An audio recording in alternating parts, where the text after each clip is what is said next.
Hello, welcome to the Creator Age, a podcast about how creators are impacting society and technology. I'm Bradley Miles, and I'm here with Visa Virasamy. Visa, how are you? Hey man, I'm good. Thanks for having me. Yeah, of course. Welcome to New York. First off, Yes. what have you done here so far? I've been doing like the usual touristy stuff, like Times Square. I watched Hamilton last night. That's great. Oh, amazing. Yeah, that was fun. Walking around Central Park, just getting all the mainstream stuff out of the way first, and then meeting friends, walking around, improvising. It's great. Interesting. So, for those that don't know, Visa's a fairly prolific writer on Twitter. Yeah. You're also the author of, you cover pretty much everything. I mean, personal development, Mhm. creativity mainly. You're also the author of two books, Friendly Ambitious Nerd and Introspect. Tell us a little bit about, I guess, your origin story, how you got started, and what led to the creation of those two books. Nice. My origin story. Well, so I grew up in Singapore and I was a very bookish nerd. I read a lot of books as a child. I loved the library, borrow my mom's and brother's cards and carry out huge stacks of books. And when I discovered the internet when I was about 7, I was like, oh, wow, this is like a library that's like sprawling and infinite, and I can contribute to it directly, which, when I was reading books as a kid, I always vaguely fantasized about writing my own someday, but I had no idea what that process would be like because I didn't know anybody who wrote books. I didn't know any editors or publishers or any of that. But on the internet, there were like forums and websites, and I wanted to make my own website as early as I could. So I've always been extremely online. I just found the internet to be a place where I could talk about things with other people who like the same things. So even when I was a kid, this was video games, right? Games that I was playing that none of my real life friends knew about, but there were these forums that I could go and chat with people. And so I think I always, when I found out about blogs, I wanted to have Yeah. a blog. And I was always participating on forums. So I kind of think of the internet as my home. Like it's a place that I belong, and I love to make a nice, lovely space that people can kind of, check out my homepage, sign my guest book, kind of hang out, which was great. And so yeah, I just kept at it. Whatever, Reddit, when Reddit's around, I joined Reddit. When Twitter's around, I joined Twitter. I was always on everything, everywhere, all the time. And I eventually got my first real job because of my blogging. So I was blogging initially with my friends, just talking about life, what I did after school, and then once I think I saw something in local news about like educate like school results, like examination results, and I felt that the media was misrepresenting how it was, what the results meant, and so I wrote like an angry rant about, hey, like the media is not being fair, like the result, like it's drawing the wrong conclusions from the data, and that went like micro viral for its time. This was like before Facebook, so people would no, this was during Facebook, but before like the share button. So people would share blog posts on Facebook. Wow. And so yeah, that blog post went pretty viral, and I was like, whoa, look at me. I'm so like, people actually care about what I have to say. And there's a whole side story there about how I like got really into that and then eventually got sick of it because I felt like I was becoming like this political commentator that I didn't actually set out to be. I just wanted to have fun and talk about stuff that I cared about. Nice. So I walked away from that, but I still always just enjoyed the process of writing, talking to people, creating spaces where people could have good conversations. And so yeah, and I got my first job because the guy that would become my boss, he read one of my blog posts that went viral. I was invited to meet my country's prime minister at the time. He was like looking to meet like the bloggers and netizens and stuff. Lee Kuan Yew? No, that his son, Lee Hsien Loong. Okay. Right. Lee Kuan Yew was like old by then. And yeah, so I met Lee Hsien Loong and I wrote a blog post about that, and that went viral again. And my boss reached out to meet for coffee based on that because he was looking to get someone to do the content marketing for his e-commerce startup. And I was like, I don't know what any of those words mean, but I like writing and you seem cool. So I ended up working for him for 5.5 years, which was a great experience for me. And I learned a lot about e-commerce, online stores, just business, all of that.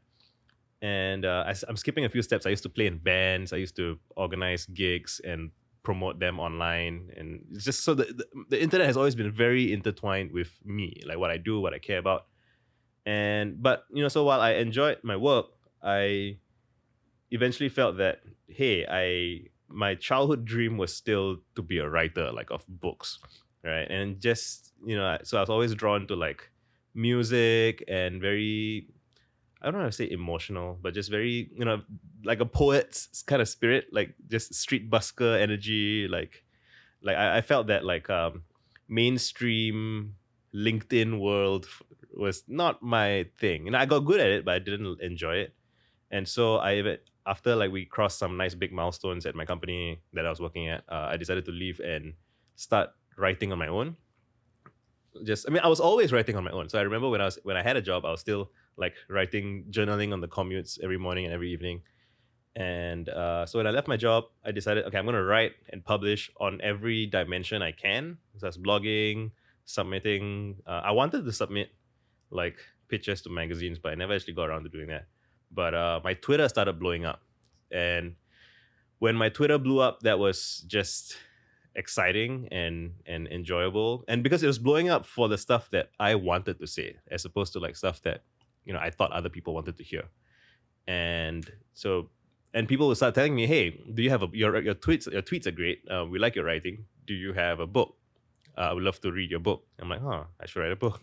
I always wanted to do that, but like hearing it from people, I think made it feel more real. And so as a marketing guy, I knew that, hey, if whatever your first book is going to be, it's kind of going to define you to some degree, because people are going to introduce you as, meet so-and-so, he's the author of X. And so, I was interested in things like marketing, ADHD, but I didn't want to be known as the marketing guy or the ADHD guy. So what I did was I would ask people, when you share my tweets or my blog posts, what do you tell people? Like, how do you introduce me to other people when you want to look at my stuff? And so I collected all the things people said, and they would say things like, oh, Visa's very friendly. He's always very kind and encouraging. Oh, Visa's like prolific. He writes a lot. And, he's always like asking people to dream bigger and do grander things. And oh, Visa's very curious. He asks questions and he follows through like a nerd.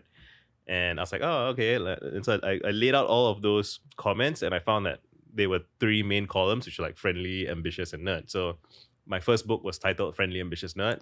And at the time that I wrote it, I don't think I had a super clear vision of what that was like going to be. I knew that it was stuff that resonated with people because I based it on what people shared with other people. But I think I saw it as, this is kind of a memoir-ish, but not all about me, because no one cares about someone who they don't know yet.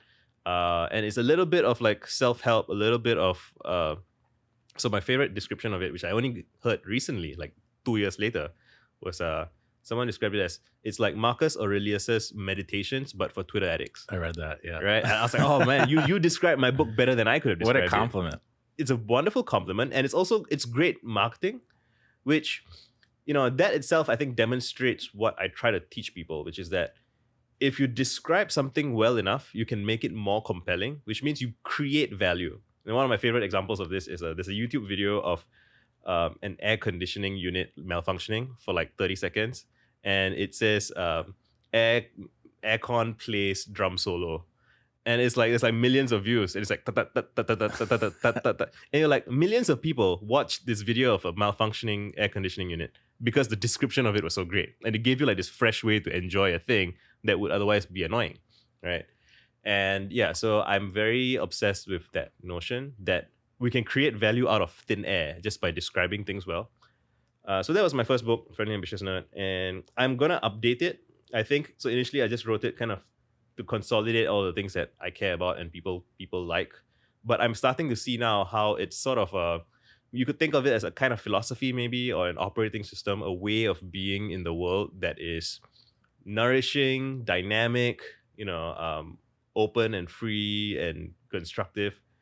And now that more and more people have read it and told me what it's done for them, I'm like, oh, okay, I have a clearer sense now of how it can help people and how it can fit in the wider world. So I think there is, and I'm not like, it's not like the ideas in it are radically original. Like you can go back and read Montaigne and Emerson, and there are all these nerds throughout history who I would say embodied that spirit. And yeah, so part of what I'm doing in the second edition is I'm like researching all these other people who I feel represented that kind of ethos. And so yeah, I'm piecing together this ethos for people who resonate with it and want to participate in it and want to connect with other people who are also like that. So that's Friendly Ambitious Nerd. My plan, so Friendly Ambitious Nerd was published in 2020, and my plan was to then go on like a world tour and like go to New York, London, and meet all my Twitter friends. And then the pandemic happened, and I'm like, oh shit, what am I going to do now? And I knew that one of the things that I was hoping to write, like in my 40s, maybe like many years later, is like I guess you could say a self-help book. I read a lot of self-help books when I was growing up. None of them ever like perfectly hit the spot. They all kind of, I got something out of this, I got something out of that. What's your favorite one? My favorite self-help book? That's a good question. Nothing springs to mind immediately because, but if I had to, this is going to be slightly strange, but the 48 Laws of Power, which, people describe it as, oh, it's very Machiavellian, oh, it's like amoral, it's evil, it's bad. I actually think that the author, Robert Greene, if you look him up and you check him out, he's like a nerd. He's like he has this cat. He sits with his he's smiling. He's like this frail-ish man. He's not like a power-seeking, like a actual Machiavellian kind of guy. He's more like, I would say he's a history nerd, and he uses the conceit of that book's frame or structure to just share all his favorite anecdotes from history. And at the time when I read it, I was about like 20 years old. And in the opening like preface, he describes how there's this passage where he says, blunt honesty can be like a bloody instrument that, it kind of hurts more than it helps. And that like unlocked something for me, because I remember in my teen years, I was always very earnest. I was always just said whatever I thought. And I would sometimes hurt people's feelings that way. And I don't just mean like saying mean things. I mean, even just like asking questions or, like trying to be truthful and honest and just being in a way that I would have liked to have received, right? Like, so I treat other people like you like to be treated. I tried that, and some people got very mad at me. And I realized that, so one of the things Robert Greene says is like, and I'm paraphrasing at this point because it's been in my mind for so long, but it's like, just because you have like sincerity and honesty in your intent does not mean that people will assume it to be such. Right. Because from their point of view, they don't know who you are, or they don't know what your intents are. And so if your utterances are ambiguous and can be interpreted negatively, there's a pretty decent chance that someone who doesn't really know you or is defensive or they're having a bad day or whatever, they will interpret it negatively. And that suddenly just made so many like bad interactions in my life make sense. And so it's a lot of little things like that. It's like I would say if you kind of wash away the, oh, this is how you become like a gangster, I don't know. If you wash that layer away, underneath it is just be more thoughtful. Be considerate. Think about how other people are receiving your actions, and make plans. Think ahead. All of those things, and it really kind of leveled me up from being this clueless, ignorant guy bumbling around. So probably that. Yeah. Super interesting. Back to Friendly Ambitious Nerd. So I read this twice. I started reading you 2 years ago, and recently read it again. So you split it up into 3 sections: friendliness, ambition, and nerdiness. Yep. A little bit more about those sections. Just would love to hear why you split it up into 3 sections, right, and kind of some of the most useful things people gain from it. Right. I mean, so the sections are based on the different kinds of feedback that I was getting from people, like I mentioned earlier. And I'm not so sure I would necessarily, like in the second edition, I'm going to split it so evenly. I might go in like circles, but so I have very specific definitions for each of these things, and they've been evolving over time. So I define friendship as shared understanding. So, and it could be you both, like you just met someone and like something happened and like, hey, did you see that? And you're like, oh yeah, that's so crazy. Like, so you now have that tiny little bit of shared understanding. That's like the beginning of friendship potentially. Or, if you've known someone for decades, and like it's a very useful concept to explore with, because when you realize that friendship is shared understanding, then you know that you can become better friends with someone by expanding your shared understanding or going deeper. And you have to communicate to get to a better shared understanding. And the primary dynamic that I describe for improving your shared understanding is what I call good reply game, which is just interpreting what the other person is saying. So anytime anybody says anything, there's the utterance, there's the basic level of their utterance, but there's also a context in which they're saying it. And on Twitter, for example, most people who struggle with it and like seem to have a bad time, it's usually because they are responding to the utterance itself, but they're not considering the context in which it's being uttered. And the more sensitive you are to the context, and again, like people don't tell you the context necessarily, so there's some amount of like intuiting that's required. You have to kind of guess, but you can practice this and get better at guessing. As you do that, you can support people and not necessarily agree with everything they say, but you can support them in, yeah, I see where you're coming from. I get what you're trying to say. And even if I don't necessarily agree, like here are things that I think, kind of support that understanding. Then that person feels, this person gets me. He understands where I'm coming from. He understands what I'm trying to say beneath what I'm saying. And if you do that for people, they love it. They feel seen. We live in a world where there's so much connection, so much opportunity for connection, but people feel so disconnected. It's basically because of that, I think. It's because people are engaging at the level of utterances and not trying to go deeper. It takes effort, but the effort is so worthwhile because then you become friends and then you have opportunity and time to go deeper and deeper. So that's friend section in the broad strokes. Nice. Ambition, so if you go into the root of the word ambition, it actually means like to walk around, and like in like Greek times, it's like to walk around and get votes. So ambi is like ambulate, but these days, I think in recent times, ambition has come to be associated with like prestige seeking, wanting money, power, accolades, fame. And I don't mean that. So one of my early parts is I say ambition is not about accolades. Ambition to me is about wanting to express your values at the highest possible level or in the profoundest possible sense. One of my friends recently, she said, ambition, her name is Anne Law, and she said, ambition is about wanting to cross the gap, the liminal space between where you are and where you want to be. Right? So it's about desire, it's about seeking, it's about growth. And ambition by itself, if you're just monomaniacally focused on that, it can be dangerous. Like you do have to temper it with care for other people, and you do have to temper it with like curiosity, so you don't end up like like a speeding car that if it crashes is horrible. But I do think that and there are people in the world who are like maliciously ambitious, and people who are not ambitious can protect themselves and their families or whatever from the worst of those influences. But like if we want a better public commons, if we want the world to be a better place, we do need good people to be ambitious as well, I believe. And again, by ambitious, I mean like going around talking to people and really like getting the word out on whatever good things there are. So that's ambition for me. And like the directive that I give people for that is do 100 things. And it's 100 of anything, right? Whether it's 100 podcast episodes, 100 blog posts, talk to 100 different people, whatever.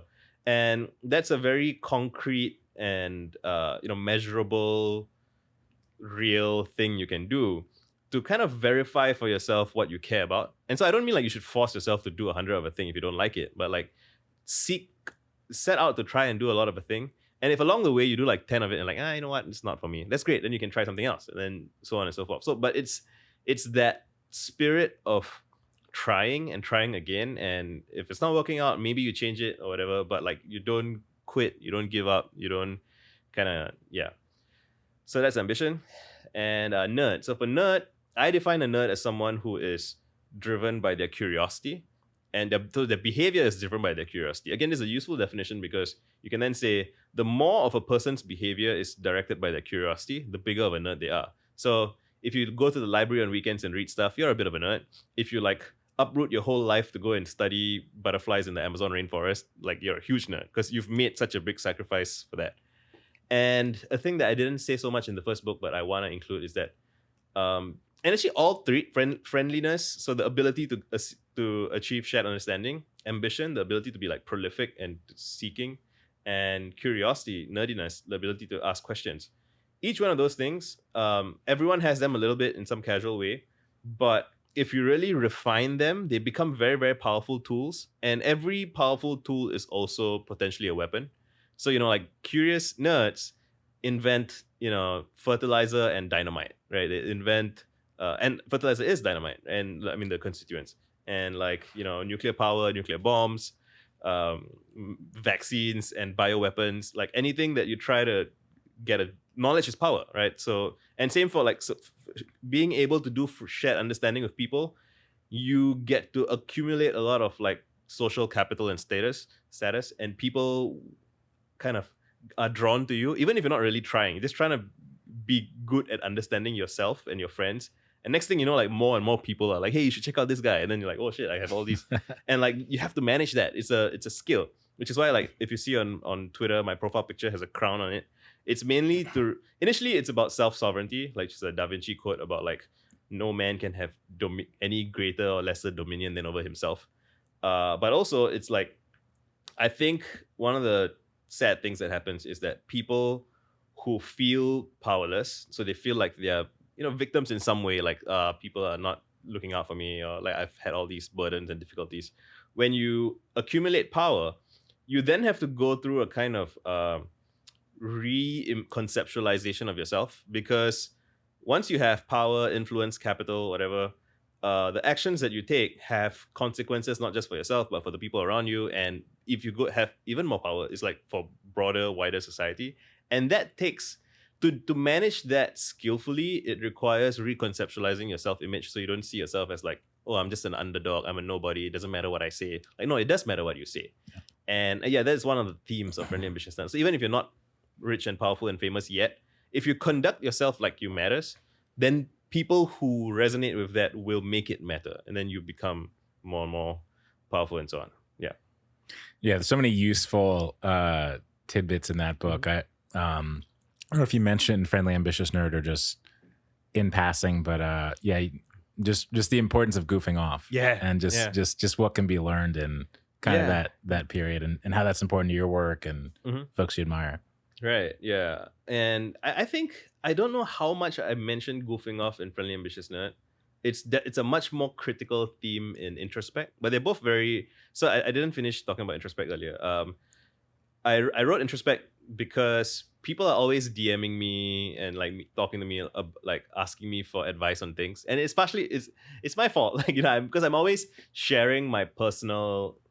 So on Twitter, one of the things that drew people to me in the first place is that I'm always kind of working on myself in public, because I remember when I was a kid, I felt like I don't know what I got to do to have a better life for myself, and I wish there was some big brother figure, older guy who was like showing me the ropes, right? And not necessarily like, so when I read like like Emerson or whatever, like he's way more like I did learn a lot, but like that guy seems like a god, like from the history, or like even Marcus Aurelius, right? Like, wow, these are like titans. Like, right. I can try and learn from them, but they feel so distant and different. I was hoping for someone just a little bit further ahead than me that I can see, and I'm like, oh, I could be like that guy.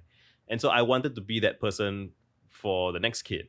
And those are the spirits of my tweets. And I would say that's the spirit of both of my books as well. And so people are always asking me for advice because they are struggling as well. And I try to offer whatever perspective I have. And I'm like, I'm just some guy, I'm not a doctor, I'm not a therapist, I'm just a friend I'm trying to be a friendly stranger even. And very often I find that people are struggling with things because they're too serious about it. They're very solemn, and they feel like, and I understand why they're solemn, because they've had difficulties, and they've disappointed loved ones, or you've hurt a friend, and you feel like how can you be anything but deathly serious about that? Like, you've hurt people, like that's messed up. True. But at the same time, if you get all morose and solemn and like stiff, it becomes very difficult to have freedom.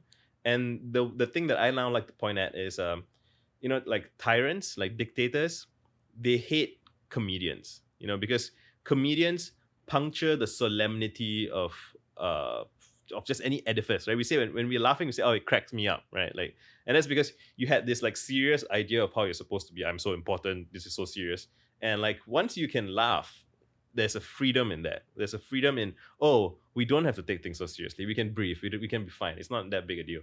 And yeah, goofing off is a way of puncturing like solemnity and self-seriousness within yourself.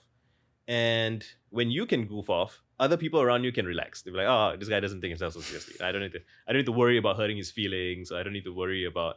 And I mean, there is a way you can take it too far. Some people are like, they use goofiness as a kind of shield to avoid taking anything seriously. Like your wife comes to you and say, hey, we have a problem, and you're like, oh, well, we have a problem. Like, no, not like that, right? Another thing I say is that any decent piece of advice can be weaponized in some way to get you back on your bullshit.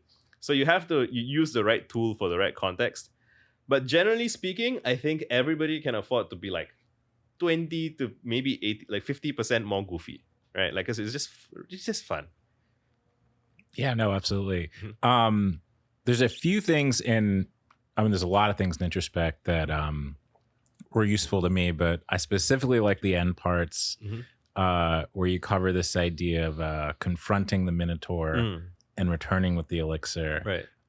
Where does that come from? And what does that mean? Nice. Yeah. So I even have a tattoo of a classical labyrinth. I don't know if you can see it. Oh my God. Right. Yeah. So I got this tattoo after I finished the book. But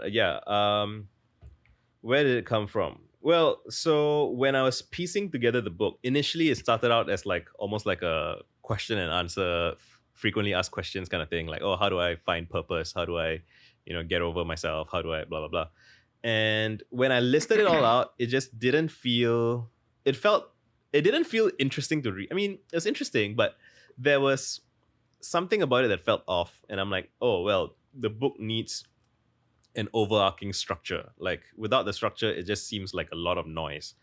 And I experimented with a bunch of structure, and eventually I'm like, oh, I don't need to reinvent the wheel on this. I can just pick what feels like the oldest, most familiar story, and it's the hero's journey. And the hero's journey is very much, like whether it's Lord of the Rings or The Matrix or Star Wars, right? The hero starts out in the ordinary world, Moana, and they get a call to adventure, and then they go through a lot of difficulty and trials. They face some great difficulty. They die and are reborn symbolically, and then they return to the elixir. And I'm like, oh yeah, that. So while I was reflecting on that, I'm like, wait, first of all, like the journey of figuring yourself out, it parallels with that. Like maybe not perfectly, but like it's familiar, it's useful, and it resonates with people, right?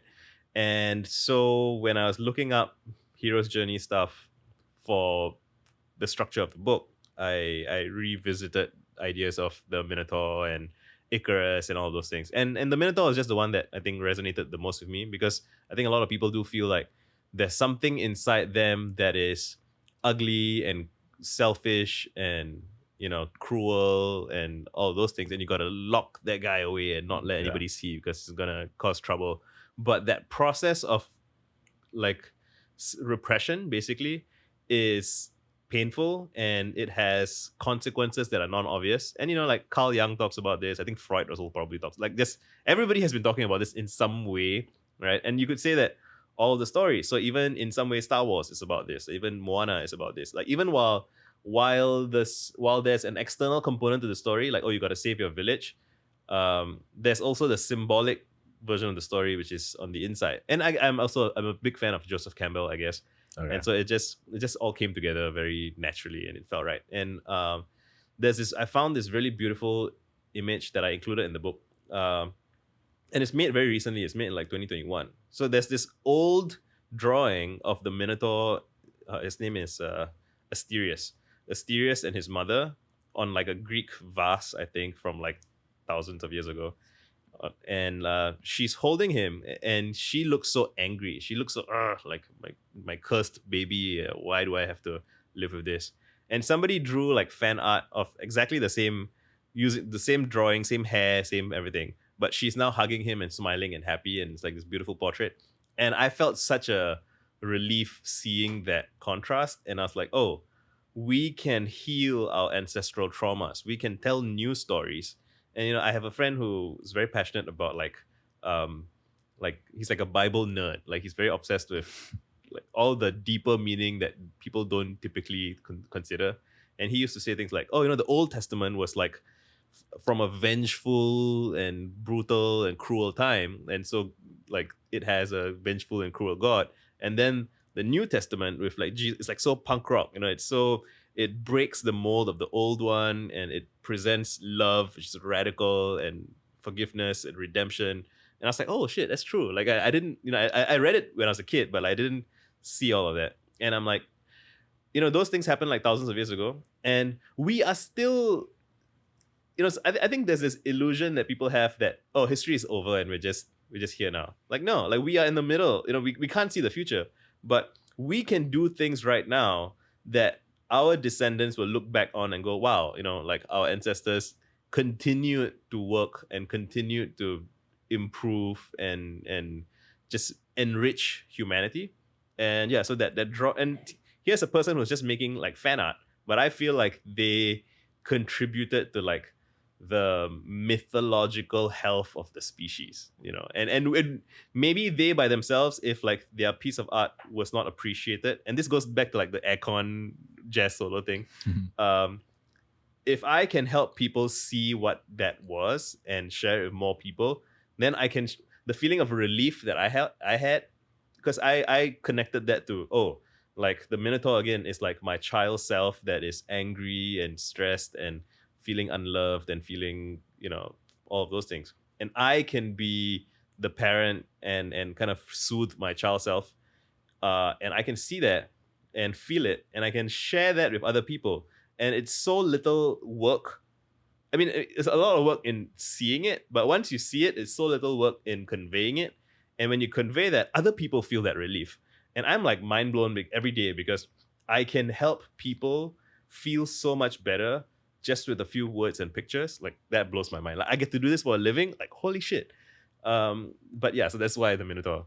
Amazing. Yeah, it's really interesting to think about how we're just on some point in a spectrum of time. We're just as far from 1850 as 2190. Right. Now, yeah. and I do detect that a lot of people, and so Nietzsche talked about this in like 1800s, right? But a lot of people feel disconnected and kind of like they're floating in space, or floating, like what's the point of anything, right? Like it's just let's just party and get drunk and do whatever is pleasurable. And I'm not saying we should stop that, but like when we feel the sense of rootedness and connectedness with our predecessors, then we can feel like we are part of a tradition, and we can feel like our actions are meaningful and our lives are meaningful.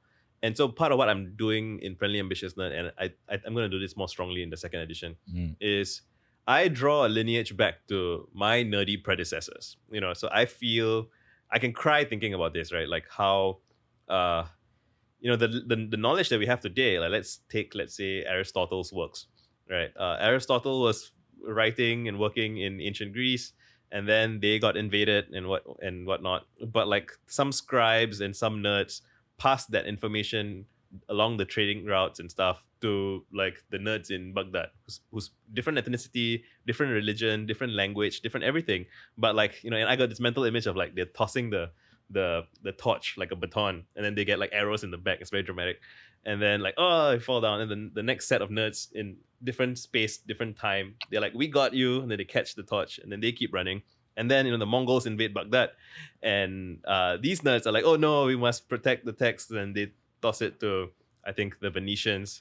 And like, it just is, and it's true. Like that's not like a fantasy story. Like we are the benefactors of this long lineage of people who, I call them like the keepers of the flame of human consciousness. Like people who have tried to keep love alive, keep curiosity and joy alive. And I remember I was on a commute to work one day, and it was like raining, and it's just a very bleak day. I was very tired, and I was listening to the music from Westworld, the TV show. There's an episode of there's a cover of Radiohead's motion picture soundtrack on violins. It's just very moving, and I was like crying on the train. I was like, oh man, even oh yeah, we live in capitalism, and we live in like the world is, all of the bad things that happen in the world are whatever, but still music. Still people dedicate their lives to making stuff that is comforting to other people, that makes people feel at home, feel loved, feel safe, feel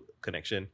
And when I just think about the long lineage of musicians, the long lineage of artists and poets and people who have tried, I get emotional, and I feel a sense of continuity. Like I am not just some, confused person. I am like a twig on a branch on a great tree of life. And that's basically my religion, sort of. Like I can interface with other religions. I can see the beauty in each thing. But like my thing is like libraries, right? 'Cause, like, again, when I was a kid, I used to go to libraries, and I'm like, the universe is a great, beautiful library. Yeah.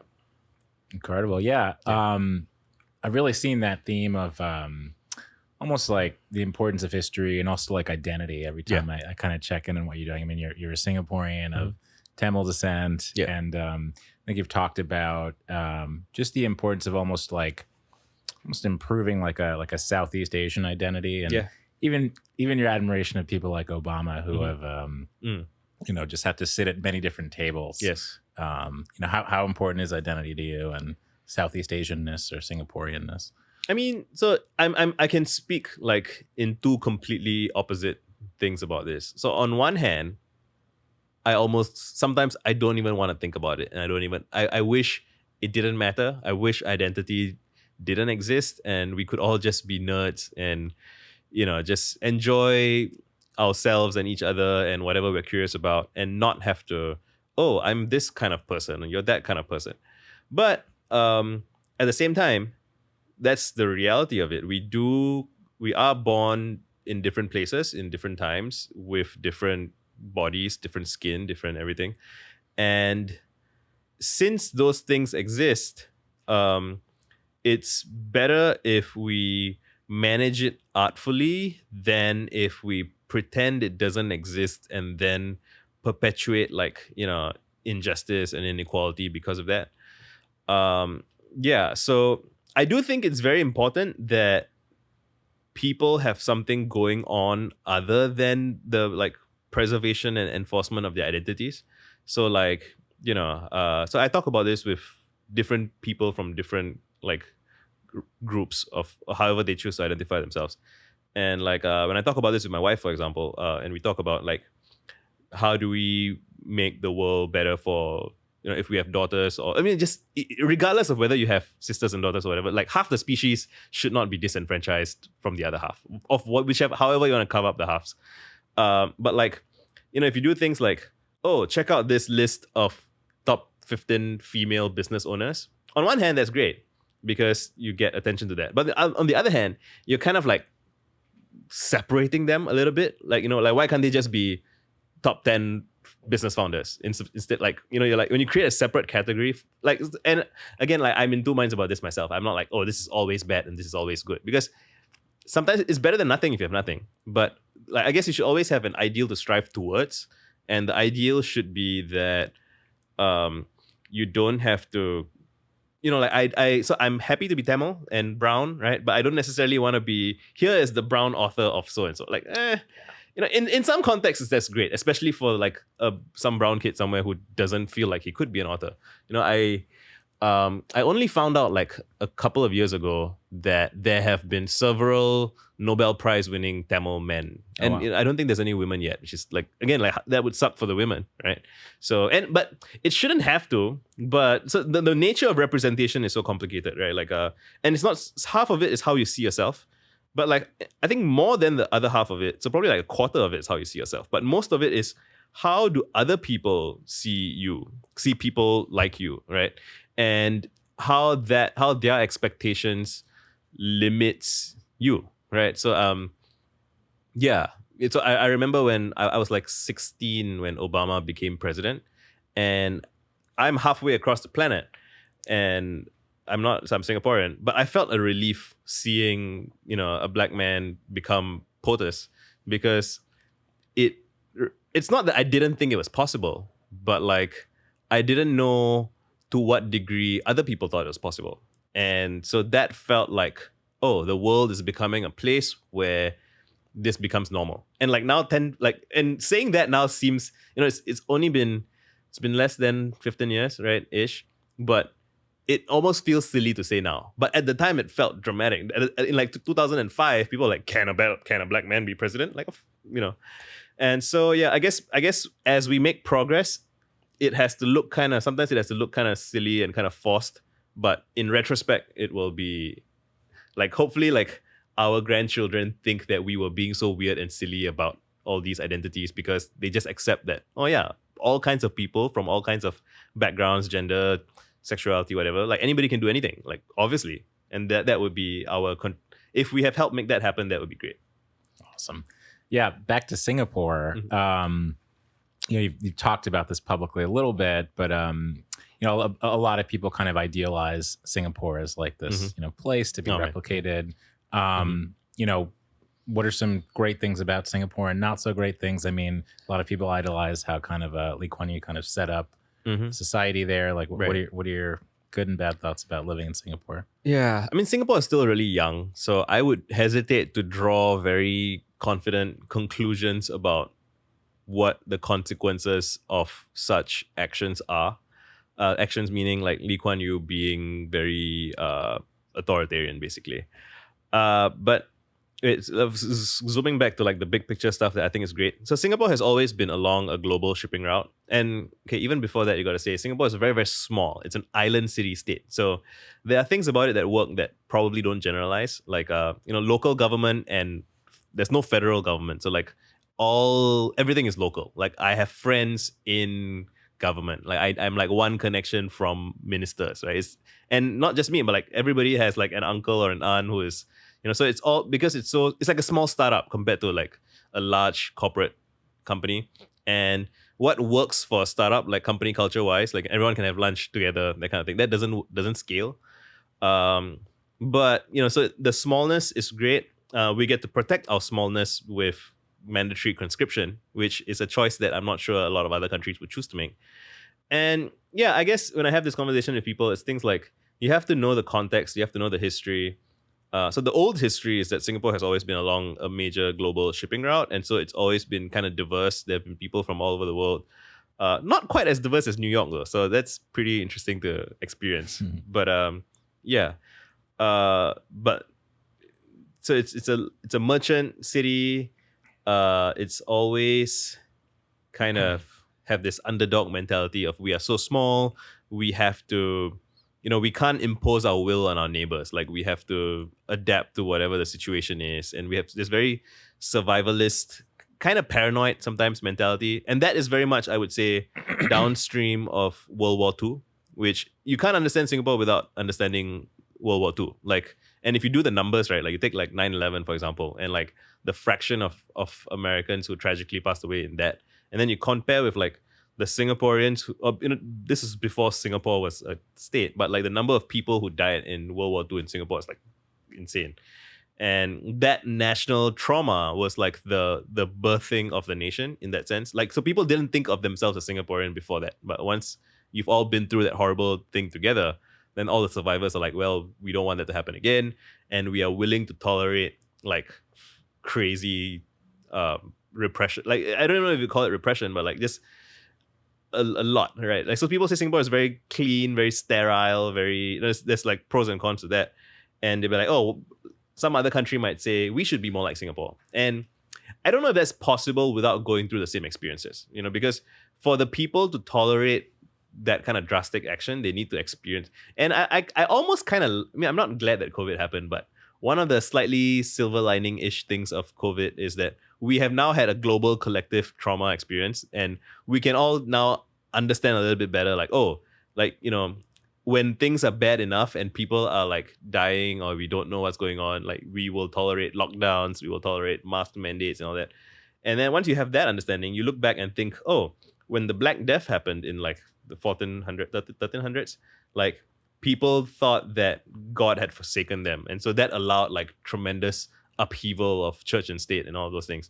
And yeah, so I love Singapore. I born here, was born there.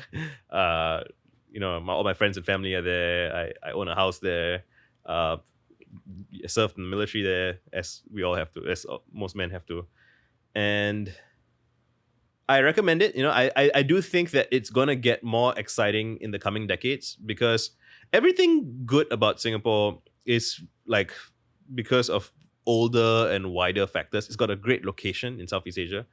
Um, and everything like bad about Singapore, I think, is relatively like recent contextual. Like it's sort of like, okay, we're all a little bit traumatized, but we can have like national therapy. We need more artists, we need more, and some of that was like suppressed, from like post World War.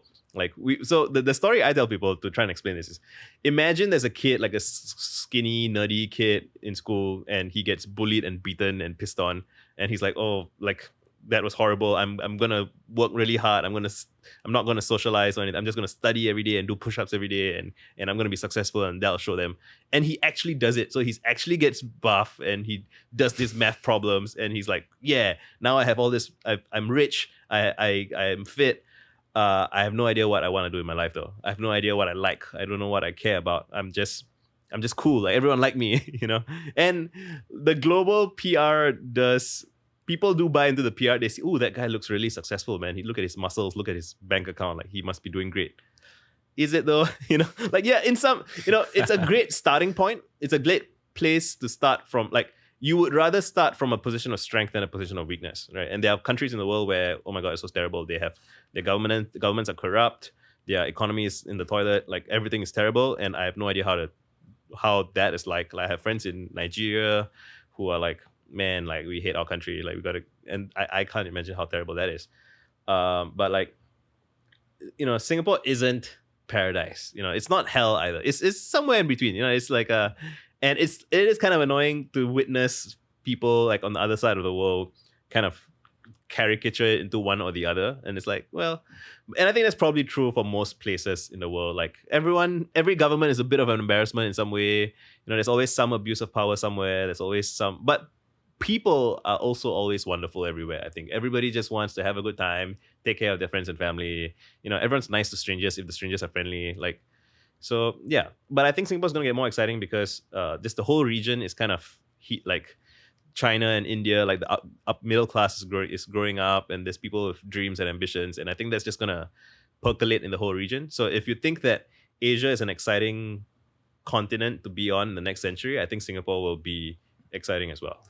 Yeah, it was just so interesting when I was there. I met you there, had some bakute, and I think when I was there, Singapore eclipsed Hong Kong as like a top 4 global centers. It's New York, London, nice. San Francisco, nice. Singapore now. So it's just going to be so interesting to kind of see how it evolves. Now on to Twitter. Mm-hmm. So I'm a huge fan of your Twitter threads. Oh, I think a lot of people are.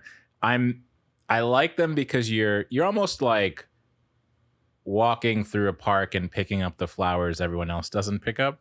And so, but you're doing that in a way, and then you're like hanging it up for everyone else to see. Right. And so I think that's interesting. My favorite Twitter thread of yours is probably a weird, quirky thread on, I think what you'd call nominative determinism, and just this idea of, think of a guy named Eric Doctor becoming a doctor, or Linda Spacewell becoming a tourist.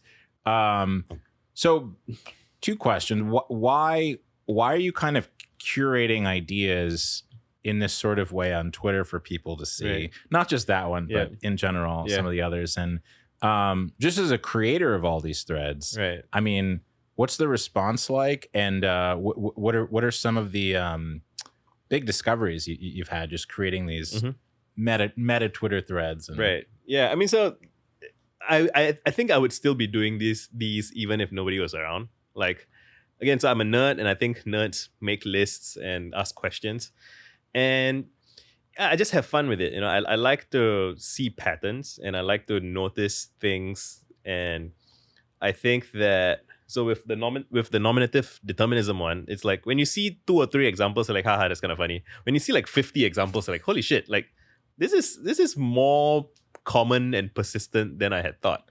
And I enjoy watching. I almost feel like I'm an observer rather than the participant. Like I witness these threads developing, and it's just, I guess it's my form of gardening in a way. Like I just like to see these things grow.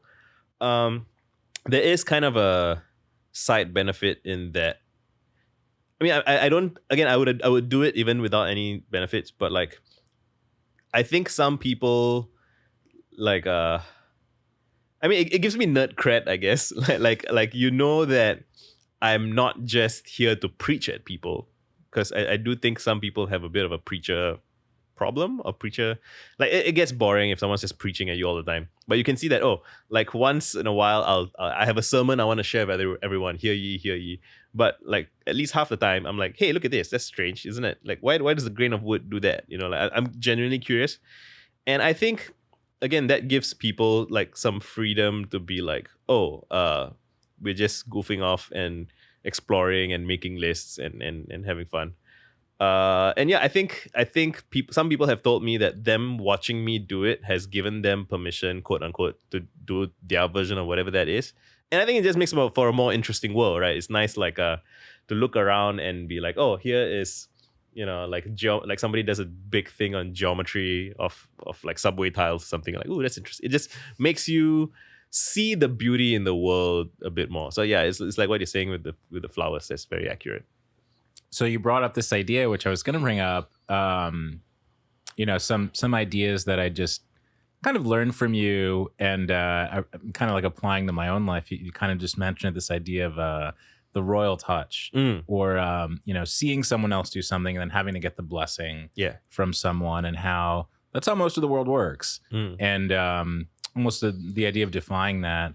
Where does that term come from, royal touch? Royal touch. What are some examples? Where I can't remember where I mean, so there's a Wikipedia page about it. Like, so it was a phenomenon when there were literal kings, and you can still see it with like the Pope, but also like celebrities. Like there's this very funny video of somebody handing a baby, and you, like the video shows the baby, and you see people like passing a baby forward, and then the video zooms out and it's The Rock, and like The Rock's holding the baby, and it's like, oh, and he kisses the baby, and that's just a thing that people still do. Like they hand the babies to the high status person as some kind of, it's like it feels like a very primitive human ritual, I think, that goes below like conscious thought. There's an essay by Mark Twain in like I think in 1902 where he says, or maybe 1802, I can't remember where he's from, but like does the race of man love a lord? And it's basically similarly like even people who claim that they despise status will want to be seen like despising it, right? So, like by association. And you know, I think this is one of those things about human nature that it's better to acknowledge it and deal with it artfully than to deny it and then receive blowback from the suppression. I think it's true that some people are truly indifferent, right? But most people are status conscious and affected by it. And yeah, one of my favorite examples of the royal touch is Arnold Schwarzenegger on our bodybuilding. So Arnold is basically the king of our bodybuilding, like very literally. Like he is the designated like monarch, and what that means is people greatly respect and value his attention. And so if somebody asks for like, you know, motivation and he just shows up, so I think somebody once wrote this like sob story about like, oh, you know, I want to go to the gym, but I'm so tired, and my like wife is sick, and like I have all these challenges, and like, you know, I'm struggling. And then Arnold Schwarzenegger shows up in the replies, and he's like, "You got this. You know, you can do it. Do it a little bit at a time." You know, putting on his voice. And then that guy really is wow. It's like wow. Oh my god. Arnold replied, "I have to do this now, right?" And I'm just so curious to observe that dynamic, because anybody could have said that. Like your brother could have said that, or your friend could have said that. Like, bro, go and live. But like because it's Arnold who is, you know, so important and busy and whatever, he took time out of his schedule to grace you with his utterance. You now feel that it's not just, and so, you know, a king is the representation of the entire community. So it's not that man is like a mystical, magical being, but rather he has been endowed with, you know, so I think the crown is a theater prop. So he's not wearing a literal crown, but like even a metaphorical crown is a theater prop. And it's everybody else charges that talisman with their attention, their love, and so on. And that person who is high status gets given the right to designate where the entire community directs their attention. And so, if you do it well, so a good king uses that office basically artfully and directs attention towards, great works, people who do heroic sacrifices. And like in so doing, he kind of manages the honor economy of the community. And so the community feels like, oh, good deeds are celebrated, bad deeds are not. And like we should all act, And so when people say things like for king and country, right? Like that's what it's about. It's not that, oh, this one guy is so special and amazing and like godlike that we should all love him. But like it's rather that it's in the image it's like we want to live up to the ideals as a community of that. And yeah, and I think this also plays out in those are very big dramatic things, but I think it also plays out in like very small ways. Like I remember thinking a lot of young boys like to seek the approval of older boys. And in the Uncharted video games, they highlight this very well. So this is brotherly relationship where this younger brother is like trying to impress his older brother, and he really craves that validation and approval.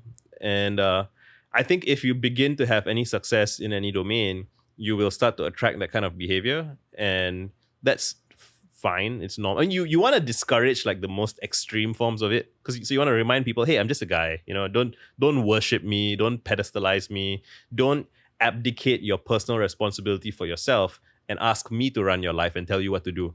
And that's a problem with like some guru figures where like some guy gets worshipped, and that's bad for both of them. It's bad for the person worshipping. It's bad for the person being worshipped. It's dehumanizing. But if we can all be human, then we can acknowledge that it's very normal for people to seek the approval and support of people they admire. And again, if we manage this artfully, I think we can like just make spaces nourishing and supportive and encourage each person to kind of step into their own power and their own kingship. And recently I met some guy who was he's a few years younger than me, but he was passing through Singapore. And he was like, oh, so we had a conversation for a while. And then towards the end, he was like, I've been holding it in, but like, this is like, it's just so great to meet you and all that. And I smiled. I was like, yeah, I can tell. And like, the thing that I want you to know is that you are going to be on this side of the table in a few years. Like some other kid is going to come into you. So when you have that kind of circle of life, pay it forward energy, then you don't like hoard the attention and the adoration and whatever. Because hoarding, I think, it'll make you sick in some way. Like if you think I'm so great, yeah, worship me, like that might seem fun a little bit, but then you're like, I'm so great. You're going around your day, I'm so great. Like that's not healthy. Like you gotta be like, I'm part of the process. Currently I'm here. One day I'll be dead. Like it's just and the point of receiving all of that energy from people is to pass it on and pay it forward and like keep it going. Yeah. Yeah, it's such a fascinating like cultural phenomena that has kind of happened through time. Another one of your just kind of insights that I really like. So I'm in Web3. I spend a lot of time thinking about how a decentralized internet could work and how it's different from Web2 or kind of a more social driven internet. It feels like you're more excited about just Web1, like just the idea of putting stuff on the internet, experiencing that, and having people respond to it. Yeah, I mean, I'm sure that newer technologies will allow newer ways of being that don't previously exist. So again, another thing I can like cry about is that there were nerds in history like Marshall McLuhan once wrote a letter to Ezra Pound saying, hey, we should gather a bunch of like friendly ambitious nerds in one place. And I know there must be like 10 people that are really worthwhile, but I can't find them. I can't connect them. I can't persuade them because they didn't have Twitter, right? They didn't have email. They had to do this so manually. I think also about how like Da Vinci and Guru Nanak, the founder of Sikhism, they were both alive at the same time, but they would not have known of each other because they're crossed space and time. And like all those things that our predecessors did not have, we do. So like we owe it to our predecessors to be able to make the connections and do the things that they could not, right? So we are the dreams of our predecessors and ancestors made flesh. And similarly, I'm sure that there's new technological advancements that will enable us to connect better and help each other better and all those things. And every tool is also a weapon, so it can also be used in bad ways. But I'm very the area that I focus on is like that very fundamental base level thing to get that right. But I'm sure that you could build more and more intricate and interesting things on top of it. Right. Yeah. Those connections throughout history are just, It's wild. continually fascinating. Yeah. Relationships. You talk a lot about, aside from personal development, Right. just the importance of, building a good relationship. You've been married for 10 years. What makes a good marriage or relationship? Oof. Yeah. Again, so I'm just some guy, and I never would have imagined that I would be giving people marriage advice. But again, I just talk out loud about whatever I'm dealing with and whatever I'm thinking about. And people do like ask me and my wife for marriage advice because we have been together for so long. And I would say, again, as just some guy, I think that the most critical thing in a marriage, it really boils down to communication. And, people say that, and I'm not sure that, a lot of the things like this are like the most fundamental foundational things are most important, but people struggle with it because they don't quite understand what exactly it means or how exactly it manifests. And the most viral tweet that I have about marriage, I think, is the one where I said that my wife and I were both laughing one night about how nobody quite tells you that the person you're going to marry is going to be the person that annoys you the most. They're going to just, frustrate you. And even if they are the best person even if they are the least annoying person it's because you're both in such a close proximity that, so let's say the average person is like 10% likely to annoy me on any random instance, and my wife is like 1% likely, which is like way better. But I see her every single day. So sooner or later, the odds of my wife annoying me is higher than like some random stranger. And the tragedy is, if people don't account for that, they don't consider that in their model of their relationship, then their experience tells them that, oh my God, my wife annoyed me like 3 times this month. What an annoying person. She's the most annoying person in my life. Why am I married to her? Like, and then, you start being like in conflict, and you get frustrated with each other, and you fight. And yeah, I frame this as like the divorce mystery, right? Like, why do most people, when they marry someone, they're like, oh, this is my favorite person in the world, right? And I love them so much and I want to be with them forever. But then a few years later, they're like, I can't stand this person. Some people will say this is the worst person in the world. And like, I think to this day, like most homicides are like spouses killing their spouse, which is tragic and sad, right? But it makes sense because they are in such intimate, like suicide is a leading cause of death, sadly. And again, it's like the danger is always the closer the person is to you, and you are the closest person to yourself, the more of a danger that person presents to you, like yourself, your spouse, and people always worry about stranger danger because that makes for the most like lurid media stuff. But like, you are your biggest threat to yourself, and you are the biggest threat to your spouse is the biggest threat to you. And that requires a lot of grace. It requires a lot of forgiveness and good faith. And those things don't happen by themselves. You have to be very deliberate about appreciating. And people are not even good at appreciating themselves, So like, because it feels narcissistic maybe. But I would say that, so narcissism is another big theme in my work. And I don't even know if I like the word anymore. But like, self-obsession is not self-love. It's a kind of like, so when someone so I would describe narcissism as like, you're trying to control how people perceive you. And that's not love, that's fear. You're afraid that people are going to perceive you wrongly. Whereas like real self-love is dynamic. It's, like in there's a Bible verse, like it's patient, it's kind, it's gentle. And similarly, like, yeah, so a good marriage, I think you have to give each other space to be wrong, and you have to forgive each other, and you have to continually discuss the relationship. But you want to be, so this is like a bit technical, but like you'd never want to fight about the fight while you're fighting, because that just spirals into whatever. So Explain what that means, fighting about the fight. Right. So it's let's say I did something wrong, or I did something that upset my wife, and then she gets angry and she yells at me about it. And then I get angry that she yelled, and I'm like, well, you bitch, like, how dare you, like, I did something wrong, sure, but how dare you yell at me? And then now she's like, but, like, how can you be mean to me when I have a slight overreaction when you did a horrible thing? And then you have this spiraling death spiral, basically.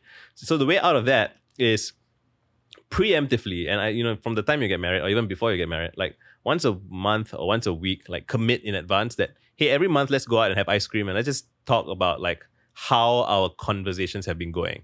So that way, if let's say I did something wrong and she yells at me, I can be like, we're gonna talk about that next month, next week, right? We're gonna talk about that at ice cream. But in the meantime, yeah, you're right. I did whatever. So having faith that you will be able to have your grievances taken care of in a regular interval lets you be able to have. If you're gonna have a fight, you get to have that fight. You don't spiral it into like the entire relationship, right? And yeah, it cracks me up because I feel like that's just healthy like project management. It's not like profound like, oh, my feeling in my heart is so great or whatever. Like, no, it's just design, dude. Like, and we don't really teach people how. Recently I saw one of my friends tweet something like, how do you tell your friend you're angry at them? And I like, it's one of those things where if it's never been modeled for you, it can be difficult. And what I once witnessed my wife do this on the phone with like a customer support person. She's like, I know it's not your fault, but I'm really angry right now. And I was like, whoa, that's very skillful. And I realized you can use that with your friends. You can be like, I love you, I never want to hurt you, but I'm so angry with you right now. And when that lets you reassure the person that you're not like kind of holding the relationship over a fire, or like I'm gonna like do what I say, or our relationship is over. Like that's threatening, that's bullying, that's abuse, basically, right? And sometimes in moments of passion, if we don't have the language and we don't have the frames to express how we feel properly, then the other person, it can look like abuse and it can feel like it's basically abuse. But it's just that you don't have better communication skills. So like communication skills is learnable. We can teach people this stuff. Like just learn to like partition your grievances. And this also works like in a good way. Like when you want to ask for help. And so one of the big ideas in Friendly Ambitious Nerd and Introspect is, and like one of the biggest life hacks, again, is knowing how to ask for help. Because if you're good at asking for help, you can frame it in a way that is easy for the other person to do. In that case, they get to help you for some small amount of effort and they don't need to worry about you. And like you have just helped them by asking for help, because everyone wants to feel useful. No one wants to be burdened with the obligation of another person's entire well-being, right? So if you're like, hey, Visa, I'm having a rough day, could you send me a meme or something that reminds you of me? Or can you remind me of a time where I did something nice and you liked it? Like, I'm like, oh, sure, that's great. I'll do that. And then you feel better, I feel better. And you can now feel more confident that you can ask other people for help, right? So like, and even like in a very literal sense, it's like, oh, I'm in pain, like physical pain, like, please help me. And I'm like, what do you mean do? But if you're like, hey, can you just scratch my back, like right here? And then they scratch it and like, oh, that feels great. Thank you so much. And be like, oh, great, no worries, cheers, right? Like, if you can be precise about what exactly you need help with, and like, that makes it much likelier that someone will help you. And then now you can live your life with the knowledge that, hey, I am good at asking for help and I receive help all the time. It's like free, it's like wealth. You feel wealthier because people are just giving you stuff all the time and they love you for it. And like, once you see that, you're like, oh shit, there's like a skill that everybody who has the skill, they're like blessed. And everybody who doesn't have the skill, they're like wretched because they're just struggling and they don't know how to get out of that struggle, and everything just gets worse. And they get frustrated and they yell and they snap at people and people want to help them even less. And then it's just, they're like almost abandoned by God, right? That's how it feels. Whereas if you know how to ask for help, and you, again, in a marriage, like, hey, I'm having a bad day. I'm afraid I'm going to yell at you. Like, can you give me some space? Like, oh yeah, sure, no problem. Like when you can kind of feel where you're at and you can communicate how you're feeling, that's just so great for everyone. And yeah, so like, this is my life's work at this point. I'm like, if I teach more and more people how to do this, and then they can all help each other better and better. So then it's like this accelerated healing and growth. I have this friend, Sam, who's very good at helping people with their physical pains. Like, he's like a therapist, he's like a physiotherapist kind of guy. And he's just excellent. He's like, oh, put a ball down here and twist. And like, he was once in my Twitter replies. I think I once had some back pain and I tweeted about it and I asked people to tell me about their pains. And so like, I had a whole bunch of random, like, oh, my shoulder, oh, my neck. And he just was replying to them with, do this, do that, do this. And then they were like, holy shit, this has been hurting me for like 10 years and now it's gone. Like, wow. And I'm like, you can do that? Like me. So Sam knows how to do that, but he doesn't have an audience. I have an audience, and I can just connect him. And between the two of us, in a matter of like hours, we've helped like 100 people feel real relief. Wow. And then those people must then, like, they would have a smile and a pep in their step, and they would be feeling good in their lives. And it's like, it's free. I put some bunch of work into building the audience. Sam put a bunch of work into building his skill set. But, and so that really brings me to, I think Jane Jacobs has this idea that like all wealth comes from specialization and trade. And I'm like, oh, okay, I get it now. Like, when we specialize and we trade, we can each do what is easy for us and what is a lot of work for someone else. Right now we're in a podcast studio, and it's like everything looks so amazing and like I would never be able to set up a studio like this without like God knows how much effort. But like, because we get to specialize and trade, we get to enjoy higher production value and just better everything. So yeah, I mean, thinking about marriage as sort of a project management is sort of like a kind of interesting insight, for sure. Yeah, switching gears a bit just to creating and being a creator on the internet. Mm-hmm. So you have built an audience. Mm-hmm. There's definitely creators that are trying to think about how to do it. Yep. What's your advice on building a great community on the internet? How do you do it? When should you do it? When to build a community? I guess I wouldn't start by thinking I want to build a community, because I think that has a way of like, so one of my regular talking points is try and keep things as informal as you can up to the point where you can't. Because like, so don't be like, I want to start a business. Like, if you can do like a little experiment instead, or a project, like, what's your business going to be? You're going to sell t-shirts, or you're going to sell tacos, like do a pop-up store or a food truck or something. Do a little experiment that lets you see that this kind of works. And then from there, you can build out. So same for a community. A community is just people, right? So talk to people, right? It's really that simple. It's like, write stuff that you want to write. And if you don't know what you want to write, like, write to somebody. So write like, a lot of people get paralyzed in writing because they're thinking of a vague, formal, abstract audience. And like, no, such an audience doesn't technically exist. It's always people. Like, someone is reading your stuff and you want 1,000 readers or something, sure, but it starts with one. So ask everyone you know, right, if they are interested in the thing that you're interested about, and like, try and have conversations. Once you've had like one good conversation with somebody, that usually will have clues for what someone else might be interested in. Now, so if you have a conversation with someone, you pay attention to when do their eyes light up, or when are they like, oh wow, or like, how, observe their reactions. And then once you've seen their reaction, you can be like, you can share that with someone else. So you can be like, the part in my conversation that always surprises people is when I say this, right? And then you talk to more and more people. And yeah, I wouldn't be in a rush to say, oh, I'm curating this community, right? Like, so even with Friendly Ambitious Nerds, like, it's pretty explicit that I want to build. I don't actually say community, and I just say I want to connect people to each other. And that is what community is. It's just a enmeshed network of relationships.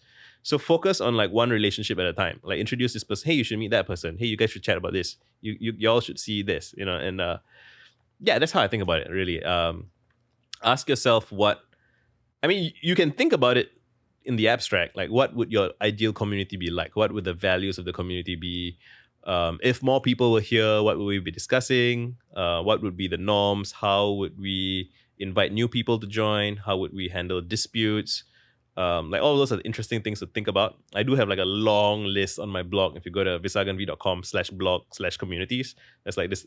Because when I was growing up, I said, like, I love the internet so much, and some of the communities that I participated in, I love them so much, and I witnessed them like fall to infighting. Oh no. And it's the same thing as the marriage thing. It's the same thing with self-loathing. It's really all the same. It's like bad communication norms, people getting offended, people assuming the worst of each other. And if it's internal, it's like within yourself. It's like, oh, you're supposed to do your homework, or you're supposed to do your work, but you're playing video games. How dare you? You're a shitty person. And then it's like, it's the same thing, and they are all resolved with like better project management and some amount of trust and faith in that things can be better. And exposure to someone else who is doing it well can help with that. But yeah, what's your question again? Community. So when to start? Like, just I guess from the moment you start doing any work that you think is important to you, try to make sure that you're always talking about whatever you do with someone else. So I think the tragic thing is if you decide you want to write a novel and then you work on it really hard for like 5 years, but you never talk to anybody about it. And then when you're done, now that you're done, you're like, okay, I gotta get this to an editor or a publisher or whatever, and like nobody's interested. That's so sad.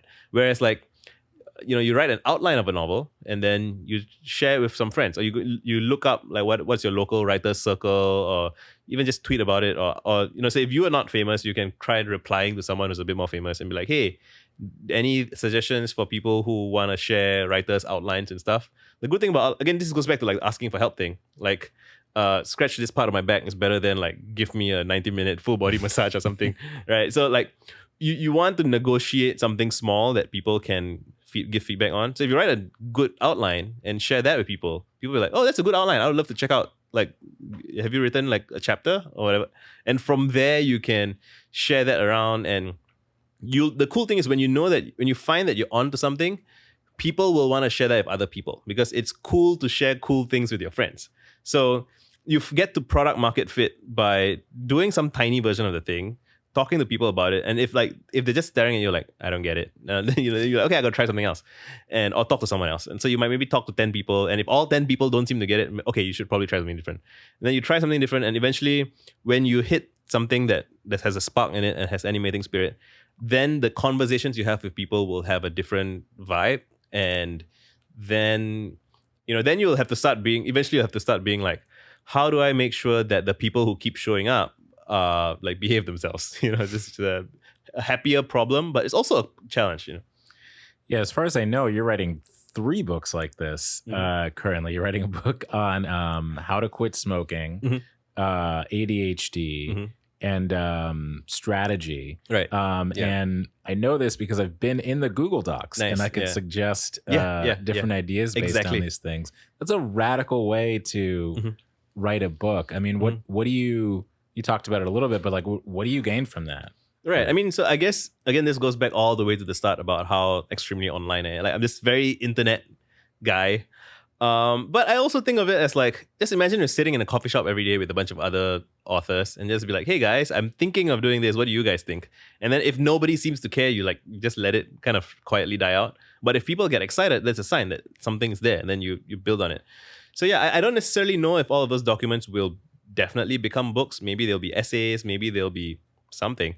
But yeah, I think of it as like, that's my garage/garden where I put together whatever I think is cool, and people respond if they think it's cool. And the best thing when you do something that is kind of cool is that people will share useful feedback. And I've come to see that probably most good things in the world is like, everything is a team effort. Like, nobody writes an amazing thing entirely by themselves without ever even if they don't solicit feedback day to day. Like, they would have had conversations with people, they would have read some other books, they would have felt like the ebbs and flows of what's working. And so yeah, a lot of authors, I think they do like speaking events and stuff, and you can just see from the Q&A sessions, like every Q&A session makes the speaker smarter in a way. They know their stuff better, they know their audience better. And like, I have a tweet somewhere that's like, being a great teacher is like 20% knowing your stuff well, and 80% knowing how people tend to misunderstand your stuff or how things go wrong. And like, when you can navigate that confidently and smoothly, that's a great public service. And yeah, so I'll always be talking to people. Like, even if you're like introverted and you don't want to you don't have to go to parties and everything like that. You just need to just text a friend like, hey, I'm writing this thing. Like, can you give me like just your thoughts? Like, interesting. Yeah. Back to community. Just one last thought there. Where do you think crypto folds into community, or does it have to? I don't know. So I haven't been keeping very close tabs recently. I did dabble in it a little bit, and I have like a crypto coven thing and a couple of other things. So okay, I do think that Bitcoin or some kind of non-state currency should exist. The same way, so I love the internet significantly because I felt that non-state media should exist. Like, there should be some, it's global nerd coordination mechanism in a sense, right? Like whatever country you're from, whether you're under a dictatorship or an authoritarian government or whatever, like you can commune and communicate with people from around the world. Like that's obviously good. And similarly ish, I think there should be some store of value or some kind of currency that it doesn't matter what country you're from, like you can use that. I think the big speculative bubble that swept through the space for a couple of years, that was unfortunate, but kind of inevitable. Like that's life. Like these things happen. Like same for like the .com bubble at some point, right? Like it was just a lot of mania. But I think the underlying thing is true. I think, and I also don't know if it'll ever go like ultra mainstream, such that like my mom and dad will want to use crypto. Probably not. Maybe, I don't know. Like if they do, they might be, I want to invest. Like it's a curiosity.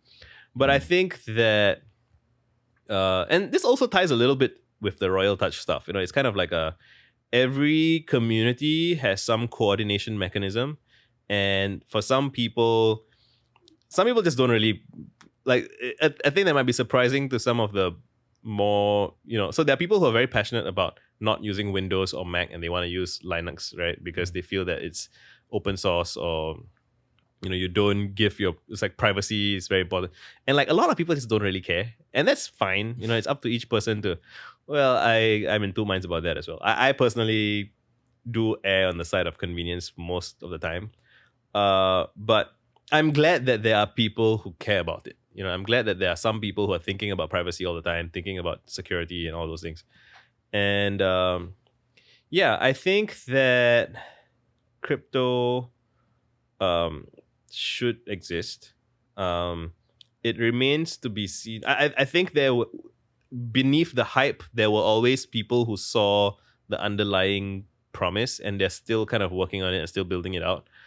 I do like the idea. So, I kind of use Twitter sometimes. I use some old tweets in a slightly crypto-ish way. Like an old tweet is a kind of token-ish, but it's dependent on Twitter not going down. And if Twitter goes down, I'm like, oh my God, this is, oh well, right? I would like some of my old tweets to be preserved in some way that's not dependent on, so it should be on the blockchain, basically. It should be on the thing that, and how I think about it as a civilian or a casual person is that, well, the blockchain is just, there's a bunch of math and stuff that goes into it, but basically how I think about it is some people care about it in a way that they won't let it die. And as long as those people exist and that thing exists, like if you want to keep something somewhere that doesn't die, like that seems to be the place to go. And there's like additional, whether it's a time cost or complication cost or literal money cost, like whatever, like that's worthwhile. I think that takes time for people to see. It might even require some bad shit to happen elsewhere in the world, and then it turns out that the crypto thing was the only thing that remained alive when the other things would go down. I don't know. And it's cool for people who share values to get to know each other, because then they are able to dream together and come up with new ideas together. Like, so even with writers, for example, I think, so I've been, and I'm always researching scenes. I'm probably for Fan 2.0, but a lot of great work happens because like a small handful of people were challenging each other and trying to one-up each other, because that allows them to go far beyond what like the mainstream market wants. So like the mainstream market, it ensures like decent products and services and like, all of that will happen. But like if you want really like Jimi Hendrix kind of extreme, or even like Lord of the Rings, right? I believe that Lord of the Rings was written in part because Tolkien was trying to impress C.S. Lewis. Like, like they have that. Same for like, there's this great video of Timbaland and Pharrell Williams, and they're both just like, oh my God, like that guy's beat is so sick. And like, no, your beat is so sick. And like, if they were just trying to impress the mainstream audience, like the mainstream audience was impressed a long time ago. Like they can just retire, but they want to like do better and do better and do better. And so similarly, I think in any domain, so even crypto, right? Like when you have people who are like specialized in some skills and they care deeply about a thing, if nobody else around them cares about, if nobody else around them cares about it, they might not be as motivated to push themselves to go further. But like if you have peers that you want to impress, then you can go further and further and further. And that's how like greatness happens. So even though I don't completely understand the space, I am excited to see what cool stuff might come out of it. And I think it's still possible. Yeah, that's fair, and that's a fair definition of blockchain as well. I've never heard it like that, but it holds. One other thing about community, I have no idea what this means, but I think I've heard you mention it. This Mhm. phrase, "stringing up a hammer," Oh, hammock. stringing up a hammock. Yeah. This is a phrase from Richard Bartlett, who's a friend of mine on Twitter. And he describes it as so let's say you're at like a party and it's kind of not that great. If you have one friend that you have a rapport with, the two of you can have like a loud conversation that's interesting and exciting enough that everyone else starts gathering around. They're like, "Oh, yeah, I agree with that guy. Oh, yeah, like." So it's like two people can string up a hammock for everybody else to rest in, basically. And that's how scenes work. I do think so. Like you have like one, and sometimes it can even technically be one person monologuing, but that feels a bit less natural. But when you have two people, you have a back and forth, and that and like I think a bunch of talk shows are like this. Like you have and in like comedy, there's this idea of like the straight guy and the funny man. Like, so one guy will be very serious and the other guy will be playing off of him, and it's extra funny than if they were both trying to be funny. And like that dynamic just makes it compelling for the wider audience. And yeah, so I think it's great when you have a friend or a peer that you trust and you understand each other's communication styles, and then you can kind of bounce off of each other and influence the vibes in the conversation in the room. Yeah. Nice. Yeah, we're gonna wind down with some rapid fire questions. All right, let's go. So let's start. What is the book that you give or recommend the most? It really depends on the person, but it might actually be 48 Laws of Power, I think. Okay. It might be. What's a belief that you hold true that other people think is insane? So it's so many, but the most fundamental one might just be that where do I start with this? It's just that optimism is a worthy posture to hold. Like it's a way of being, and in that there's so many things in that. It's like our best work is not behind us. Greatness is deviance. So so actually it's kind of embedded in the question itself when you say that other people think it's insane. It's things like this. And okay, I'll just say individuals are capable of greatness. I think people will agree with that when you say it. When you say individuals are capable of greatness, people will agree with that, but they don't conduct themselves as if it were true. Because if we did conduct ourselves as if it were true, we would be facilitating it more. But most people kind of assume that, oh yeah, that's we just say that. It's a nice thing to say. Like, no, I actually believe it. I actually believe that any random person I meet could potentially do tremendous things with their life, and I behave accordingly. What's a failure that set you up for success? A failure that set me up for success. Again, so many. I didn't do well in school. I was like goofing off and doing other stuff. And if I had done well in school, I would have like gone and been like a lawyer or something, and that would have been, I think I would have ended up interesting anyway. But like not doing well in school kind of challenged me to find an alternate path that made more sense. Yeah. Yeah. What do you do when you feel unfocused or overwhelmed? I go back to media that I love. So like good movies, good songs, things that really kind of bring me back to, and this ties back with like the artists and poets kind of thing. Like, yeah, read a good poem, revisit a song that makes me centered again. What obsessions do you explore in the weekend? Well, so I don't distinguish between weekdays and weekends. So I don't have like a day job. So I'm always, every day is a weekend for me.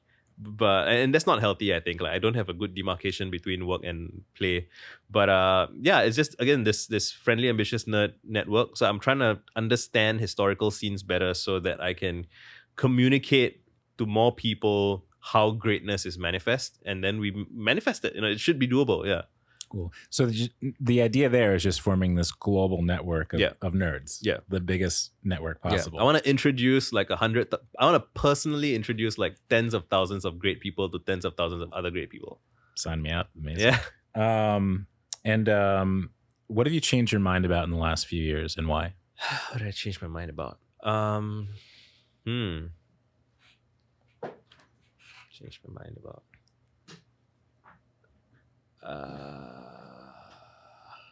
Okay, I think I used to be more open about um, receiving any kind of information from anybody, like talk to anyone. I mean, I still broadly believe that in broad strokes, but and this might be a function of aging. Like maybe when you're younger and you're like a relative nobody, you should hear every single person out. But as I grow on my path, I've gotten more selective about how I devote my time and energy and attention. And I guess with practice and with experience, you start to notice that like if you do an inventory of the last 1,000 things you've done, right, and you notice that 15 of those things were way better than the other 100 plus things, then okay, you should do more of that. And so I'm in more of increase. I'm narrowing my focus, I guess, now that I found stuff that really resonates with me. So I used to be more, let's see what happens, and now I'm more, let's focus on what we know is good. Yeah. What's the most useful product or service you used last year? Or Twitter. It still is Twitter, I think. Cool. Yeah. What would you like to accomplish by 2025? By 2025, I want to write a really good set of essays. That's my main. I say it so much. My wife laughs at me when I say it. She's like, "Oh yeah, your essays again." But she's right, and so again, I've written a lot of good tweets. I've written 2 pretty good books. Essays, I have like 2 essays that I'm happy about, maybe 3 or 4. But I want to write like a collection of like 30-ish essays that are just really. So everything I've talked about right now, like I would like to be such that if you could point, like, so maybe there's like 5 essays in everything that we've talked about, and it should be easy to read. It doesn't take too long to read, and it's accessible. People can share it with other people. So if you package and present your information clearly and evocatively, then that will spread further. So I really feel like, there's a bunch of essays just in my head, just banging around, waiting to come out. And if I can get that out, that would be very gratifying. Awesome. And lastly, what's your Twitter handle, and where can people find you outside of Twitter? Oh yeah, so you can Google me in VISAKANV. That's my Twitter handle. It's like on YouTube, everywhere, Instagram, anything. Just search for that, you'll find me. Awesome. Well, Visa, thanks for stopping by the Creator Age. Thank you for having me, Bradley. All right. I think that's gone. Cool. That's it.